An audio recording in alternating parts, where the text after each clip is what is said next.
नमस्कार दोस्तों, मैं शशांक कुमार गुप्ता एक बार आप सभी के सामने फिर से उपस्थित हूँ। दोस्तों, आज किसी नए विषय पर हम बात नहीं करेंगे। हमारा चर्चा का विषय रूस और यूक्रेन के बीच जो युद्ध चल रहा है उसी विषय पर आज भी बातचीत होगी। दोस्तों, शायद आप सोच रहे होंगे कि मैं इस विषय पर बार बार वीडियो क्यों बना रहा हूँ। दोस्तों, आज देश और दुनिया के जो ताज़ा हालात हैं वो सिर्फ रूस और यूक्रेन के बीच के नहीं हैं। भारत सहित पूरा विश्व धीरे धीरे इसकी चपेट में आता जा रहा है। दोस्तों, रशिया और यूक्रेन के बीच युद्ध का सीधा सीधा असर आप पर हम पर पड़ रहा है, जिसके लिए मैंने अभी अपना पिछला वीडियो बनाया था। अगर आपने अभी तक वो वीडियो नहीं देखा है तो प्लीज़ उसे जाकर देखिए। उसमें मैंने विस्तार से ये बात बताई है कि कैसे रूस और यूक्रेन का युद्ध शुरू हुआ, इसके पीछे के कारण क्या हैं, किन वजह से ये युद्ध चल रहा है और इसके परिणाम क्या हो रहे हैं और आगे क्या हो सकते हैं। अगर आपने अभी तक वो वीडियो नहीं देखा है तो प्लीज़ जाकर वो वीडियो देखिए, डिस्क्रिप्शन में आपको उसका लिंक मिल जाएगा। दोस्तों, यूक्रेन के जो आज ताज़ा हालात हैं वो भारत सहित पूरे विश्व को बहुत कुछ सिखाते हैं। जो बड़े बड़े देश हैं वो किस तरीके से छोटे देशों को अपने मतलब के लिए इस्तेमाल करते हैं, किस तरीके से उनका यूज़ करते हैं और उन्हें बर्बाद करके पूरा फ़ायदा उठाते हैं। दोस्तों, आज यूक्रेन की वही स्थिति हो गई है कि वो बस नेटो देशों के हाथों की कठपुतली बनकर रह गया है और उनके द्वारा इस्तेमाल किया जा रहा है। कुछ दिनों में ऐसे हालात हो जाएंगे दोस्तों कि रशिया पूरी तरीके से यूक्रेन को बर्बाद करके उस पर कब्ज़ा कर लेगा। दोस्तों, उससे हमें सीखने को क्या मिलता है, अब इस विषय पर बात करते हैं। दोस्तों, यूक्रेन के जो राष्ट्रपति हैं वोलोदिमीर जेलेंस्की, उन्हें राजनीति का कोई एक्सपीरियंस नहीं है, कोई अनुभव नहीं है।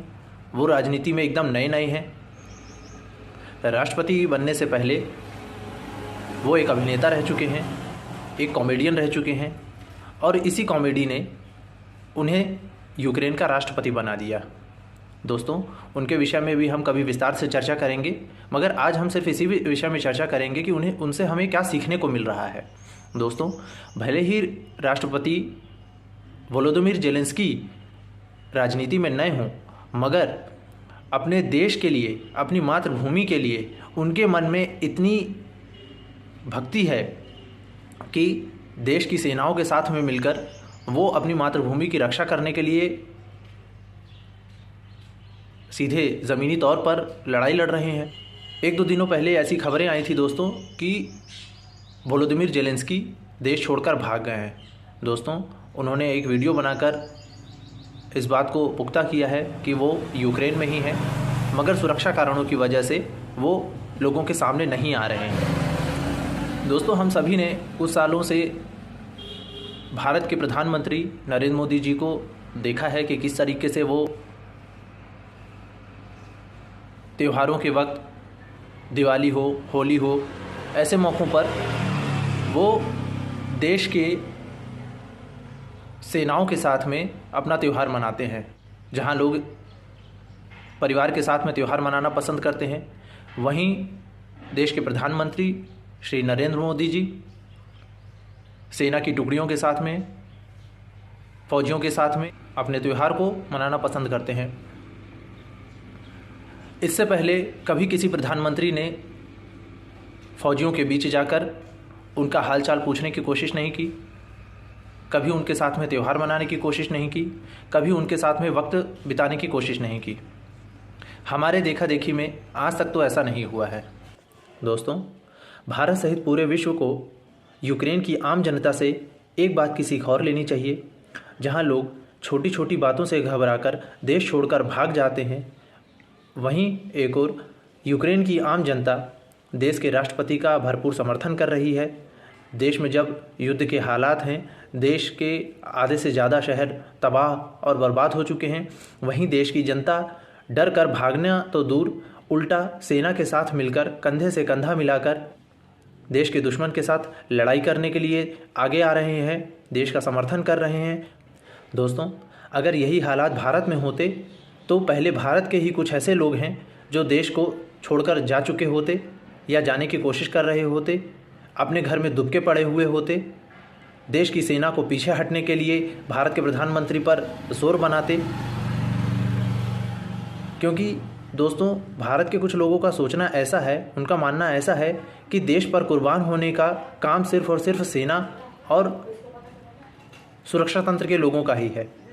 आम जनता का काम सिर्फ इतना है कि देश के संसाधनों का भरपूर उपयोग करें और मस्त रहें, खुशहाल रहें। उन्हें देश की सुरक्षा से कोई लेना देना नहीं है।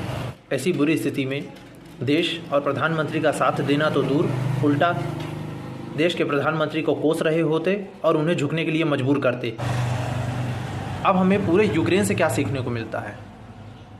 दोस्तों, यूक्रेन हमें इस बात की शिक्षा देता है कि कभी दूसरों के भरोसे रहकर आगे नहीं बढ़ना चाहिए। कभी दूसरे की शक्ति का भरोसा करके खुद की शक्ति को नहीं भूलना चाहिए। दोस्तों, कल के वीडियो में हमने आपको ये बताया था कि किस तरीके से यूक्रेन ने अपने सभी परमाणु हथियारों को नष्ट कर दिया। नेटो में शामिल होने के लिए किस तरीके से अमेरिका, जर्मनी, फ्रांस जैसे देशों ने यूक्रेन के सामने जो शर्त रखी कि आपको अपने सभी परमाणु हथियार नष्ट करने होंगे।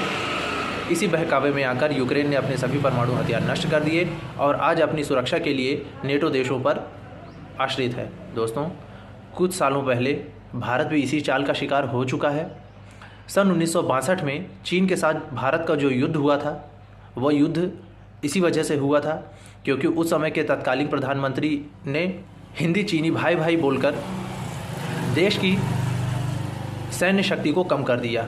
देश को गोला बारूद, मिसाइलें, इन सभी बनाने के लिए जो बजट मिलता था, उस बजट में कटौती कर दी, देश को कमज़ोर कर दिया और यही परिणाम रहा कि चीन के साथ भारत युद्ध हार गया।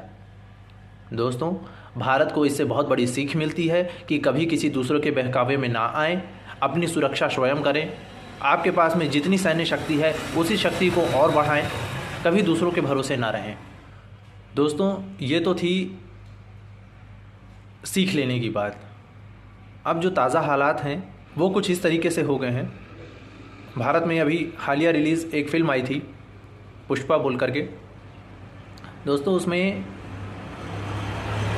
जो मुख्य किरदार निभाया है अभिनेता अल्लू अर्जुन ने, उनका एक डायलॉग बहुत ज़्यादा फेमस हुआ, पुष्पा मैं झुकेगा नहीं साला। दुनिया के कुछ ताज़ा हालात ऐसे ही लग रहे हैं। लगता है पूरे विश्व ने इस डायलॉग को बहुत अच्छी तरीके से गांठ बांध लिया है और इसी पर अपनी प्रतिक्रियाएं दे रहे हैं। वो किस तरीके से? कुछ ऐसा है, यूक्रेन कह रहा है मैं झुकेगा नहीं साला, रशिया कह रहा है मैं रुकेगा नहीं साला, भारत कह रहा है मैं कुछ बोलेगा नहीं साला, और अमेरिका कह रहा है कि मैं कुछ करेगा नहीं साला। दोस्तों,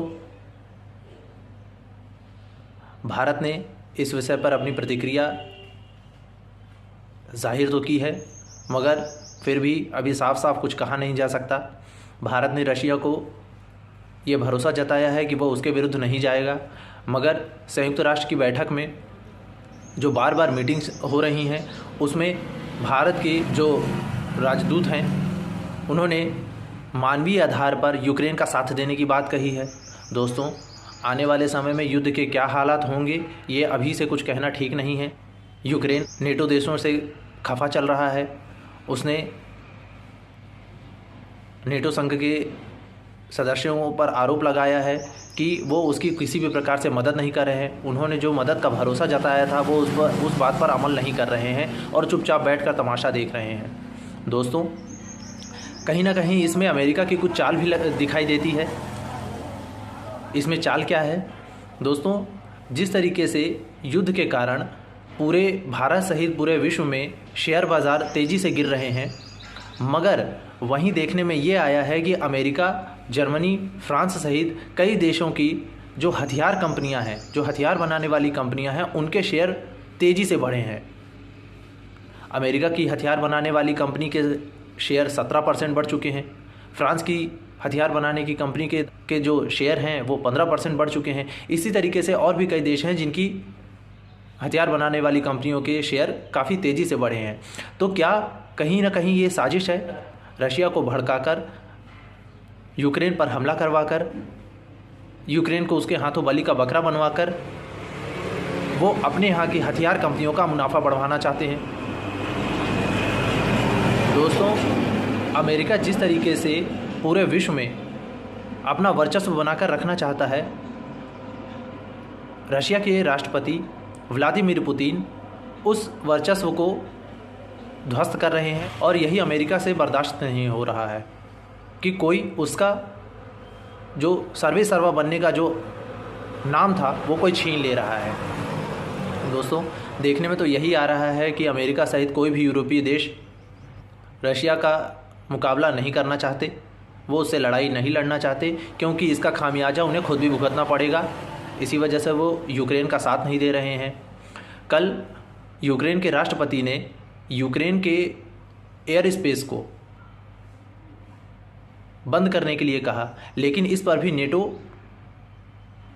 देश तैयार नहीं हुए।